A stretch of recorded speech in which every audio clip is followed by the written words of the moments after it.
¿Se puede girar la cámara? ¿Sí? ¿Sí? Y Daniel Rodrigo Pizarro va a presentar la ponencia de participación ciudadana y derechos humanos. Esto es, lo tengo.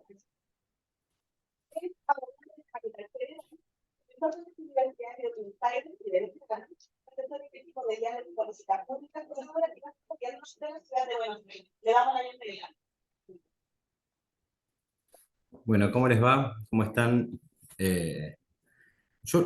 Hay que definitivamente a las personas que están acá acompañándonos y demás, hay que darles un apostolado, ya no es un premio. Creo que no hay certificado que acompañe o que logre pagar lo que es escuchar ponencias y demás, ¿no? Hay que encontrar como un público especial que nos acompaña y que de alguna manera hace que los profesores y los colegas tengamos tiempo como para hablar, ¿no? Pero bueno, antes de empezar quería agradecerle a la Universidad Católica Silva Enríquez por la invitación, a la Universidad Salesiana, al Centro Salesiano Centro Universitario Salesiano de San Pablo, ¿sí? Para nosotros UNISAL y especialmente a nuestros compañeros y colegas del Centro Salesiano de Lorena. A Andrea Serrano y a Andrés Elgueta por la convocatoria, a Juan Cárcamo y a Constanza Oñate, que son quienes de alguna manera me han asistido durante estas 48 horas, a los colegas de la mesa, que lamentablemente no los pude escuchar porque, bueno, los problemas de Zoom me impidieron, pero seguramente fueron muy interesantes, y a los asistentes que están aquí, que, bueno, nos prestan los oídos, como decía recién, y que nos acompañan. Un poco lo que tiene que ver con mi ponencia de hoy es referida a lo que es la participación ciudadana, ¿no? Sabemos que la Declaración Universal de los Derechos Humanos establece justamente en su artículo 21 que toda persona tiene derecho a participar en el gobierno de su país, directamente o indirectamente, ¿no? O por medio de representantes libremente escogidos, además de tener el derecho de acceso en condiciones de igualdad y también a las funciones públicas que hay en su país, ¿no? Esto obviamente pareciera como que con el tiempo debe ser refrendado y recordado cuando tenemos diferentes embates o golpes hacia las democracias, ¿no? Digo Latinoamérica porque la mayoría de los que estamos aquí somos, para no decir todos, somos de Latinoamérica, entonces, bueno, es cierto que en Latinoamérica sufrimos cada 2 por 3 procesos que de alguna manera son discutiblemente antidemocráticos o discutiblemente democráticos. Y esto de la democracia indirecta ha hecho muchas veces hasta poner en duda si es realmente la democracia lo mismo que la democracia indirecta, si no es en realidad una democracia con edulcorante, ¿no? Con un aliviante para que pueda llevarse a la realidad, porque tal vez estamos ante ante la gran utopía, ¿no? Que es la democracia. Pero vamos a seguir confiando en esto que un poco es como una religión, ¿no? Porque es un ministerio de fe, ya a esta altura. La declaración también consigna que la voluntad del pueblo es la base de la autoridad del poder público y que ésta justamente se expresa a través de las elecciones, ¿no? Ese sufragio universal e igual, ¿sí? Acá en Argentina, obviamente, por un voto secreto y obligatorio. Tal vez hay otros procedimientos, ¿sí? En otros países de la región que tal vez tienen algunas otras formas de garantizar esa libertad de acceso al voto. Octavio Paz decía justamente, una nación sin elecciones libres es una nación sin voz, sin ojos y sin brazos. Por ello justamente se afirma que la participación ciudadana está consagrada como un derecho humano, y creo que así debemos entenderla, defenderla, garantizarla, o intentar garantizarla, justamente para poder tomar todos los resguardos que son necesarios para poder hablar de democracia, para poder hablar de participación y para poder hablar de derechos humanos. A partir de ahora, siempre que hablamos de participación ciudadana, hablamos como si estuviéramos hablando de participación ciudadana efectiva, ¿no? Desde ya, esto es importante porque la participación ciudadana debe considerarse efectiva, porque si no, en definitiva, no es participación. Y ahora me meto directamente con lo conceptual. Bien, es un pequeño abordaje para que después poder profundizar. La participación ciudadana es justamente aquello que tiene que ver y que hace a que justamente que sustenta la democracia, y que justamente para lograrla y para hasta poder conceptualizarla, tenemos que analizarla desde el punto de vista de estándares mínimos. Estándares mínimos o estándares necesarios, ¿no? Porque repito, si no, esa participación ciudadana es simplemente, ni siquiera es un gobierno abierto, es una apertura que puede plantear un gobierno como una especie de política como para escuchar un poco más, ¿sí? Será un gobierno con menos hipoacusia, pero será de alguna manera, no podemos caracterizarlo como participación ciudadana. Entonces, para que eso pase, tiene que haber estándares necesarios para que justamente el acceso de esa información sea oportuna, algo que después ya vamos obviamente a ampliar un poco más, ya que para obviamente poder ejercer un derecho de participación, no sé, plena, tenemos que de alguna manera formarnos e informarnos sobre los temas que se van a discutir. Por ejemplo, en el debate constitucional, ¿no? En el caso de Chile, ¿no? Y en el caso de Argentina, bueno, desde el punto de vista de, no sé, hoy estamos en periodo, estamos en tiempos electorales, bueno, a la hora de conocer las plataformas, las propuestas. Algo que también está muy bueno eso, tomarlo hasta como un tema de tesis, diría yo, ¿no? Conocer las propuestas de un candidato no llega a ser siquiera un conocimiento pleno, porque después el candidato, una vez electo, puede cambiar. Entonces, no sé si existe hasta una responsabilidad ulterior, ¿no? Si es como que como que les genera un poco de responsabilidad haber prometido que iban a hacer algo o no. Eh, Creo que hay como para mucho, para generar de alguna manera sobre eso, y seguramente lo hay. No he profundizado, pero seguramente lo hay también. Pero yo creo que es muy interesante esto de decir hasta qué punto uno puede cambiar, no digo ni siquiera de banda, sino cambiar de ideología. En Argentina, por ejemplo, tenemos una ley de aborto, y muchas personas que se habían propuesto como anti ley de aborto, finalmente después votaron a favor, porque entendieron que era una ley necesaria o no, o porque pensaron que era la forma o no, o muchas personas desde el otro, ¿no? Y viceversa. Pero también hay quienes han dicho que han cambiado de idea, que sus hijos los han ayudado para cambiar de idea. Existen, se podría decir, esas modificaciones, ¿no? De posturas. Entonces, sería interesante, la verdad, que saber eso, ¿no? Bueno, y también, por ejemplo, para tener una opinión propia y eventualmente ser parte de esa discusión, ¿no? Ser parte de esa participación, justamente ser parte, bueno, hay que tener ese conocimiento. Y así, y solo así, bueno, podremos conocer a quiénes estamos eligiendo, a quiénes queremos votar o para qué queremos ser votados, ¿no? María Corina decía, el voto es el sagrado ejercicio del poder del ciudadano. Bueno, perfecto, pero ese voto es un voto consciente, es un voto amigo, por decirlo de alguna manera, ¿no? Un voto amigo con las soluciones. El problema es qué pasa si ese voto es un voto bronca, ¿no? Es un voto castigo, es un voto de oposición, que es un poco, bueno, lo que yo creo que está pasando en varias de las democracias de Latinoamérica y especialmente en la Argentina. La libertad acá corre o ocupa un lugar preponderante, ¿no? Libertad, entiéndase como el derecho a la libertad, ¿no? Yo no sé si me están o hablando o algo, pero por las dudas yo sigo hablando. Cualquier cosa me hacen una seña y freno. Eh, Porque a veces capaz que son ruidos y uno piensa que le están preguntando algo.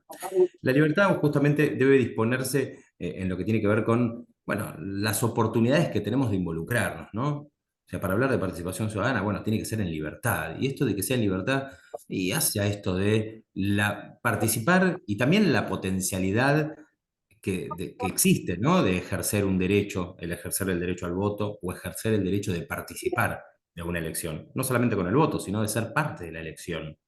Después, es un deber, ¿sí? Para los que tenemos, los países que tenemos voto obligatorio, y es un derecho. El deber es el de ir a sufragar, el de ir a votar, pero el derecho es el de elegir, ¿no? El de elegir y el de ser elegido. Entonces uno tiene que hacer un trámite, una vez cada tanto, de ir a un lugar.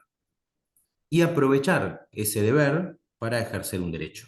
El derecho de elegir cuál es la identidad política, cuál es la propuesta, cuál es la no propuesta, ¿sí? Que más nos interesa. ¿Sí? Si es, yo qué sé, si es más o menos capitalismo, si es más o menos de derecha, si es más o menos de izquierda, si es del centro para izquierda, centro para derecha.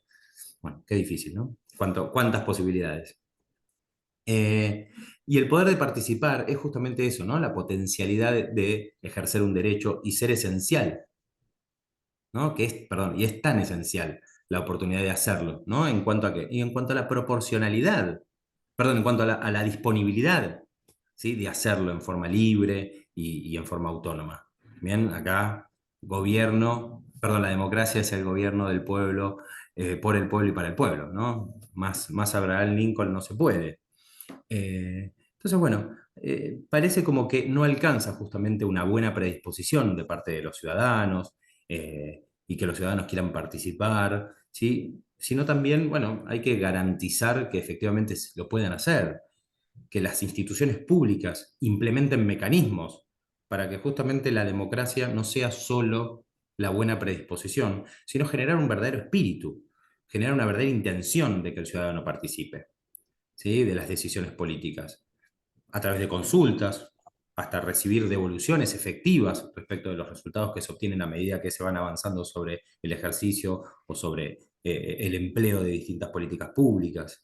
Eh, Eso igualmente no es solo eso, porque también debe notarse si esas políticas públicas justamente se llevan a cabo con los aportes que se han realizado, ¿no? O sea, si yo hago una consulta popular y digo, ¿qué hacemos con este espacio verde que hay disponible? Y me dicen, una plaza para chicos, un mall, un shopping, ¿bien? O, no sé, una escuela. Y yo voy y hago un hospital. Me parece justo. O sea, parece interesante, ¿no? Que hagamos un hospital, ya que siempre faltan, siempre vienen bien. Pero probablemente no estoy prestando atención a lo que es la voluntad popular. Probablemente lo que estoy haciendo es simplemente justificando lo que es la apertura, bien, pero después estoy tomando una decisión que, repito, puede ser súper interesante, súper importante, pero efectivamente no va a servir a los fines de lo que necesita la gente del barrio. Todos necesitan un hospital, ¿eh? Todos necesitamos seguramente hospitales públicos, hospitales privados, el que sea, ¿sí? O sea, un espacio de sanidad y más volviendo a una pandemia. Y que cada 2 por 3 la noticia es una nueva pandemia o algún problema con la gripe del mono, lo que sea. O sea, los hospitales no van a sobrar, ¿sí? Me imagino que los malls en alguna época tampoco. Acá en Argentina ahora se complicaría, ¿no? Porque hay que encontrar con qué pagamos lo que compramos. Pero bueno, entonces, creo yo que con el espíritu justamente de hablar de igualdad y desigualdad, hoy me toca desde Argentina o desde Buenos Aires hablar de Argentina, de Buenos Aires o de Chile, y con mucho dolor lo digo. Si hay algo que me llamó la atención tal vez en Chile fue ver eso, ¿no? Que había desigualdades que eran muy notorias, ¿sí? En varios lugares, en varias ciudades que uno puede recorrer. Bien, no es muy distinto, ¿no? A como hay en Argentina, pero digo, entonces justamente uno de los adversarios, y no les puedo decir cuál es el mayor de los adversarios de la participación ciudadana, justamente es la pobreza.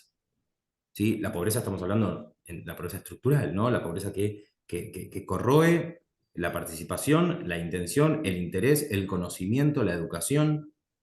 Para poder participar hay que contar con, ¿no? Con conocimientos y un poco, bueno, con todo lo que hablamos recién, el acceso a la información y la pobreza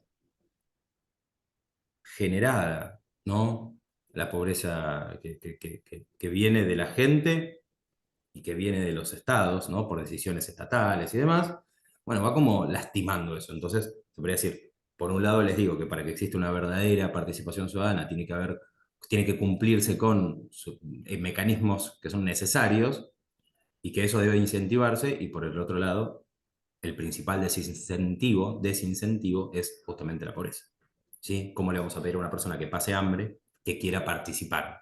¿Cómo le vamos a pedir a una persona que ha perdido todo o que no tiene cómo cubrir sus necesidades de salud o sus necesidades básicas? ¿Cómo le vamos a pedir o por qué le vamos a pedir que venga a participar políticamente? Suena hasta canalla, ¿no? Digo, decirle, bueno, pero tomate todo un domingo para venir a votar, ¿sí? Dedícate a leer las posturas o las propuestas políticas.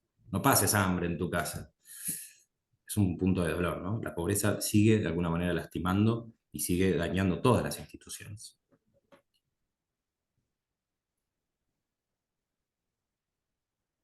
Un poco hablábamos sobre la buena predisposición, sobre la necesidad de tomar esos resultados, hacer esa lectura de lo que la gente necesita en un lugar. Pero para poder seguir avanzando sobre participación ciudadana y esto del derecho humano a la participación ciudadana, que es un poco el planteo, porque no es participación ciudadana y derechos humanos, es el derecho humano de participar como ciudadano, de una participación, como dijimos, ¿no? Efectiva.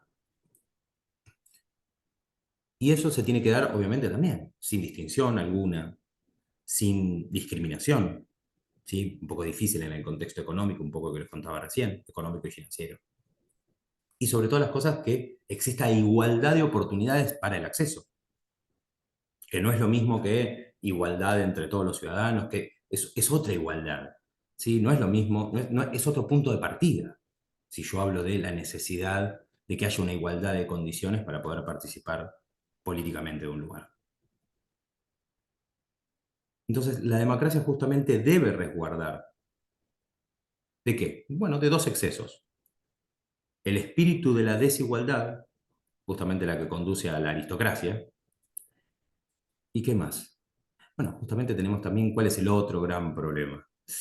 Y la igualdad extrema, ¿sí? Que justamente conduce al despotismo. Entonces, encontrar ese equilibrio y también es un gran problema. De hecho, esto se dijo hace muchísimo tiempo, lo dijo Montesquieu, así que imagínense hace cuánto venimos con el problema del exceso de desigualdad o el exceso de igualdad. ¿Sí? Y es algo que justamente se discute hoy en Argentina, pero tal vez no de la mejor forma, porque ya hay un hartazgo, un cansancio, un daño a las instituciones, ¿sí? Un voto bronca, como les comentaba antes. Entonces, justamente con la intención, con el espíritu, aunque sea el espíritu más puro de querer generar una sociedad mejor, más involucrada y menos desigual, justamente lo que se debe hacer es generar procesos, ¿sí? Que estén adaptados a las realidades, adaptados a las necesidades. ¿Pero de quiénes? ¿De todas las personas? ¿Puedo poner a todos en ese nivel de igualdad? No. Tengo que pensar en los distintos grupos de personas, ¿sí? Y hay una cosa muy gráfica, ¿no? Que esto se ha visto muchas veces. Pongo a un espacio de votación, ¿sí? Una urna de votación en un primer piso por escalera. Imagínense en un primer piso por escalera, ¿sí? Aunque sea un primer piso, pero un primer piso por escalera, todas las personas que están quedando afuera de esa decisión. Aunque sea una decisión crucial, hay un montón de personas que no van a poder participar. Porque, bueno, ya físicamente es imposible. Vamos a ver en qué horario, vamos a ver esto. Ya es la urna a una altura, hay una gráfica de esto, ¿no? Yo estoy tratando de contarlo para que se sienta gráfico, pero hay una gráfica de esto. Entonces, bueno, hay gente que no alcanza, está a una altura, personas con mayor o menor medida de estatura, ¿sí? Personas de talla baja, personas de talla alta, el que es muy alto no llega. Bien. Entonces, todo esto tiene que ver con, para ir concluyendo y para no pasarme el horario, tiene que ver justamente con ir viendo de qué manera podemos generar espacios de participación, ¿sí? Y que esa participación ciudadana pueda llegar, pueda irse como colando a los distintos grupos de personas y a los distintos espacios. Estamos justamente en tiempos también de lo que tiene que ver con planteos de la cultura patriarcal, ¿no? La cultura patriarcal que sistemáticamente ha dificultado la participación de mujeres en altos cargos empresariales, en el sector público, justamente han notado y se ha denotado en el último tiempo, ¿sí? Con mayor vehemencia, que, bueno, faltaba diversidad, ¿sí? Todos nos dábamos cuenta probablemente, pero nadie lo veía como algo negativo, o hay gente que no se daba cuenta.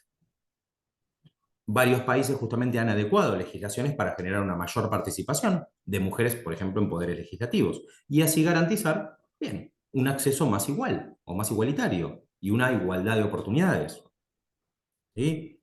De hecho, Kofi Annan dice, la igualdad de género es más que un objetivo en sí mismo, es justamente una condición previa para afrontar el reto de reducir la pobreza, promover un desarrollo sustentable, la reconstrucción de un buen gobierno. ¿Sí? La igualdad de género no es un resultado, perdón, no es un fin, es un medio para transitar. Bueno, las diversidades culturales y las diversidades sexuales pasan por la misma situación, las personas con discapacidad, bien, las que tienen barreras idiomáticas. Bien, entonces nosotros recogiendo, y esto sí para ir cerrando, recogiendo estas migas de pan que fuimos dejando, bien, ¿sí? Nos encontramos con qué último estándar necesario, la transparencia. ¿Sí? Y con esto para ir cerrando. En Argentina el problema que tenemos nosotros hoy es un problema donde se habla de que hay personas que están hace mucho tiempo en los gobiernos, se habla de una tal casta política, se habla de una grieta entre bando y el otro, entonces se eligen terceras fuerzas, hay emergentes, ¿sí? Pero también hay un problema de transparencia. O sea, la transparencia es algo que debieran tener los gobiernos, ¿sí? Ya de plano. Todos deberíamos tener transparencia, pero la transparencia es un tema para tener en cuenta. Y efectivamente, sobre este punto, el sistema democrático, ¿sí?, nos garantiza, o debiera garantizarnos, el derecho a pedir y recibir información, justamente que les permita participar de asuntos políticos y poder monitorear los actos de gobierno, ¿sí?, poder monitorear toda la gestión pública. En conclusión, es sabido y ha sido demostrado que la transparencia aumenta positivamente la participación. ¿Sí? La gente, al sentirse que le están hablando con la verdad, quiere participar, quiere empaparse, quiere ser parte de ello. En cambio, si vemos algo turbio o algo oculto, normalmente nos alejamos. Y eso justamente eleva también los niveles de confianza en todos los procesos que se ocupan. Le da legitimidad.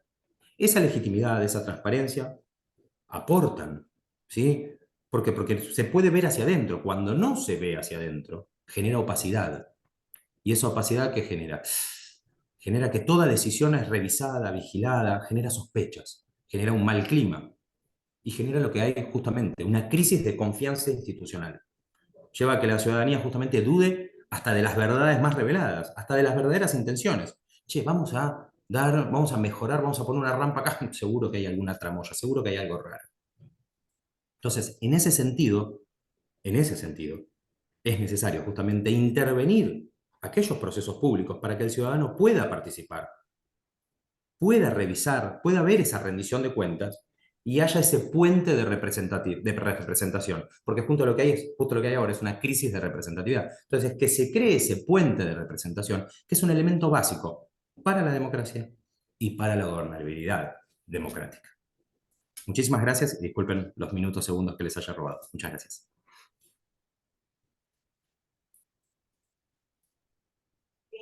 ¿Tienen alguna sí. Voy a ver si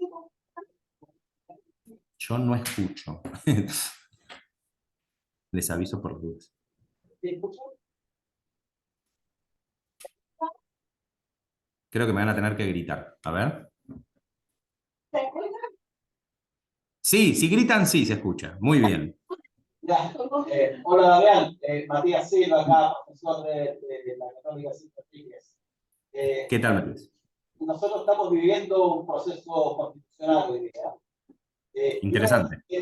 Uno de los temas que siempre sale es el tema de la participación. Y yo quería preguntarte, ¿cuáles son para ti los mecanismos de participación para no ser redundante, garantiza una participación más efectiva que podrían ser incorporados en una... Bueno, es interesantísima la pregunta y me voy a tomar la licencia desde ya, Matías, de poder dar una opinión. ¿Sí? Siento que me voy a ubicar en una posición que es, no te digo peligrosa, pero uno agarra y dice, bueno, yo voy a dar mi opinión y parece como que la magnifica, ¿no?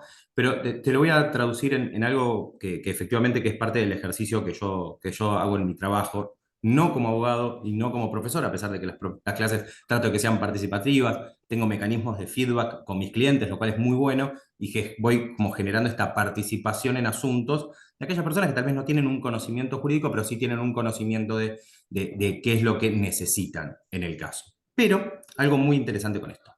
Yo soy asesor de gobierno en el gobierno de la Ciudad Autónoma de Buenos Aires, ¿sí? Y trabajo en un equipo que se llama Equipo de Diálogo y Políticas Públicas Colaborativas. ¿Qué genera esto?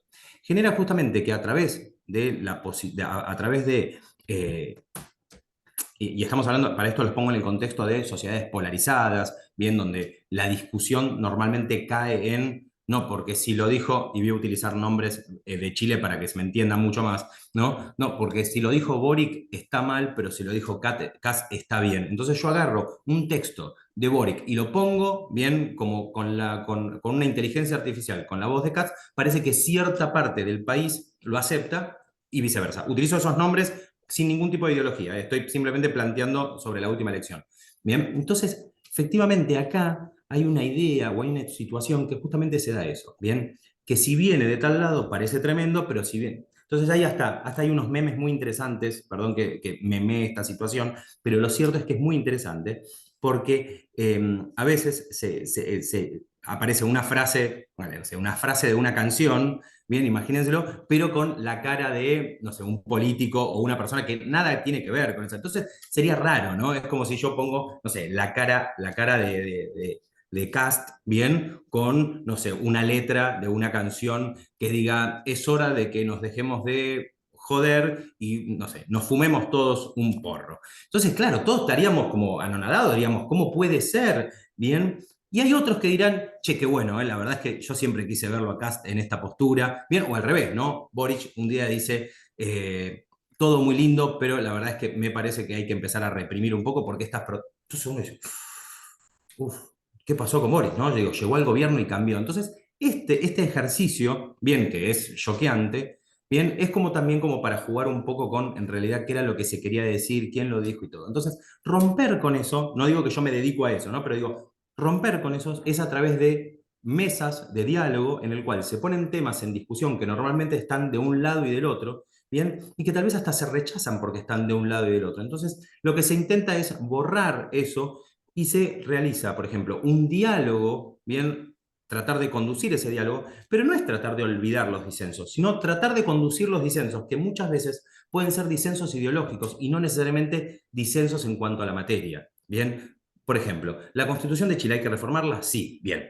Perfecto, estamos de acuerdo con eso. ¿Hay que reformarla de esta manera, de lo otro? Entonces, capaz que simplemente porque estamos parados en, no sé, bandos políticos, puede ser que hasta lleguemos a rechazar algo que puede ser muy bueno y muy sano, pero simplemente como lo dice tal o cual, puede que lo rechacemos. Entonces, tal vez y a veces es, no digo despolitizarlos, porque no sería despolitizarlos, sino es la despartidización, ¿no? De las cosas, tratar de sacarles esa matriz ideológica y tratar de desmenuzar el concepto de lo que se está tratando de modificar, y eso explicarlo a través de qué. Bueno, a través llegar a través de la ciencia, ¿no? Acá estamos hablando de, por ejemplo, políticas públicas basadas en evidencia. Bueno, es traer a un científico que venga y nos diga, no, miren, el aborto no solamente está mal, porque yo soy religioso y la verdad es que no me gusta, sino que también puede llegar a causar más muertes que las que te intenta resguardar. Entonces, eso sí es un gran riesgo. Pero bueno, lo importante es de alguna manera eso, tratar de borrar esas barreras ideológicas. El ejemplo del aborto es simplemente un ejemplo, no lo tomo como algo literal, no soy ni científico ni siquiera concuerdo, pero digo, hay que de alguna manera ver eso, ¿no? Cómo lo podemos como tamizar un poco el diálogo para que efectivamente sea la materia lo que se trata de discutir y no la cuestión ideológica. ¿Hay alguna otra pregunta? Eh, Hola. Bueno, como usted me escucha,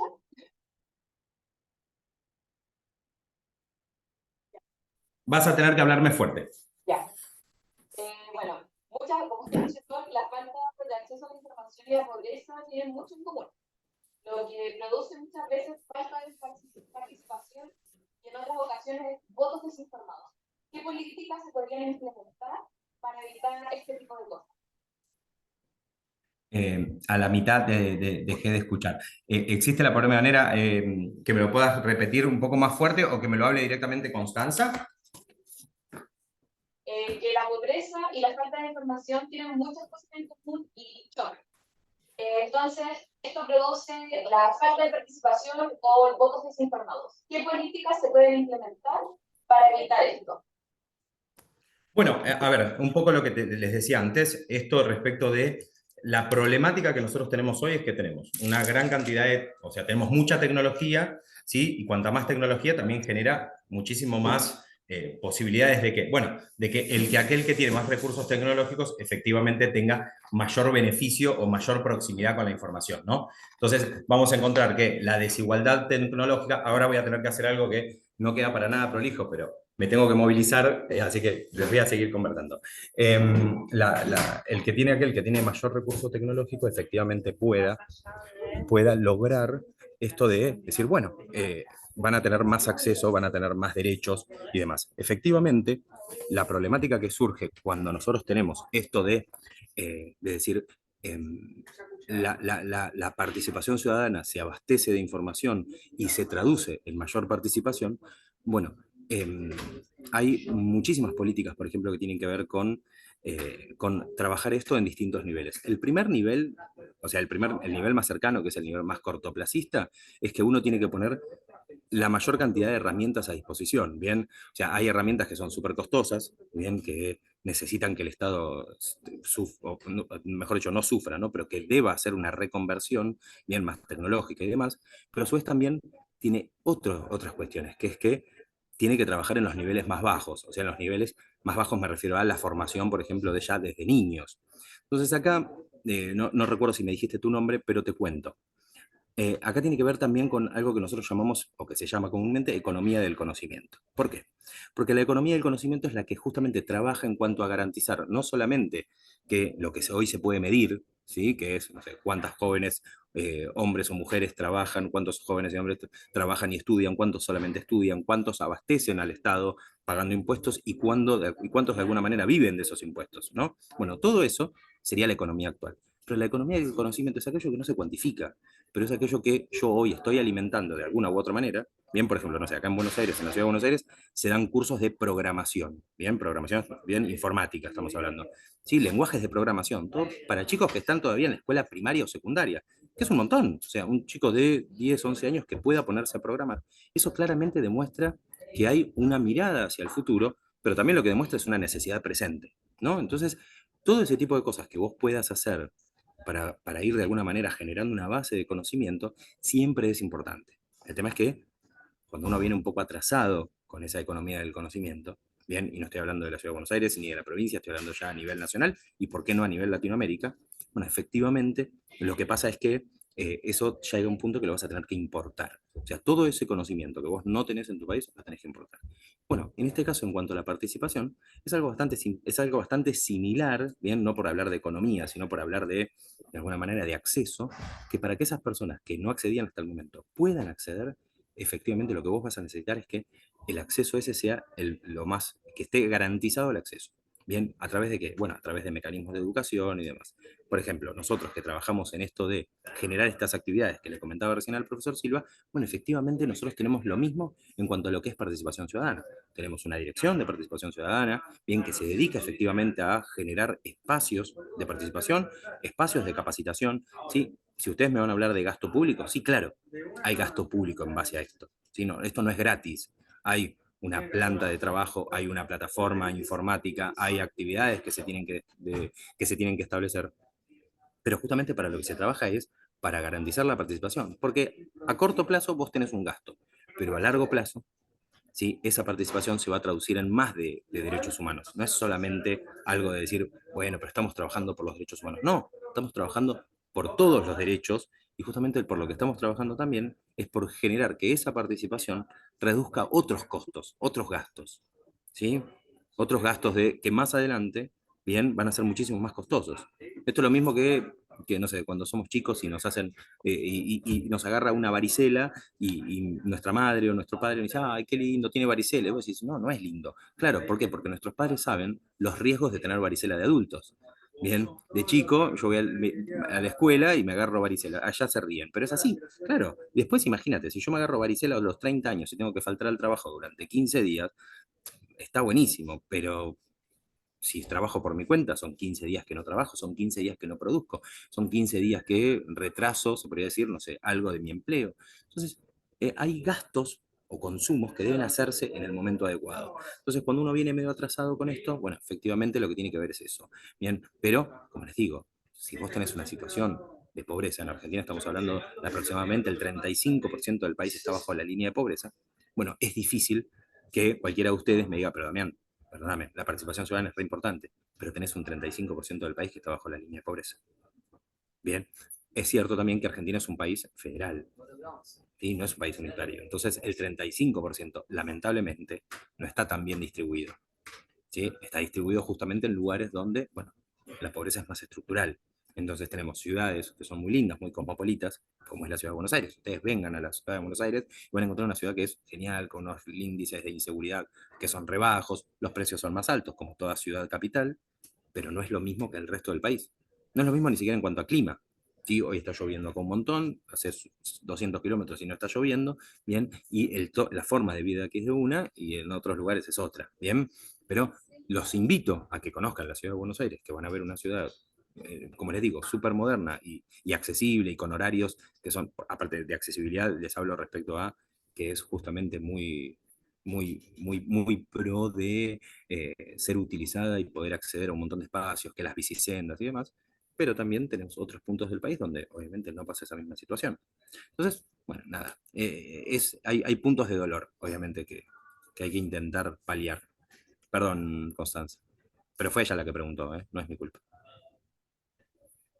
No hay problema.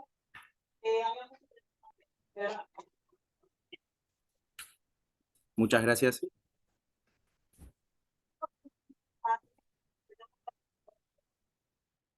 Eh,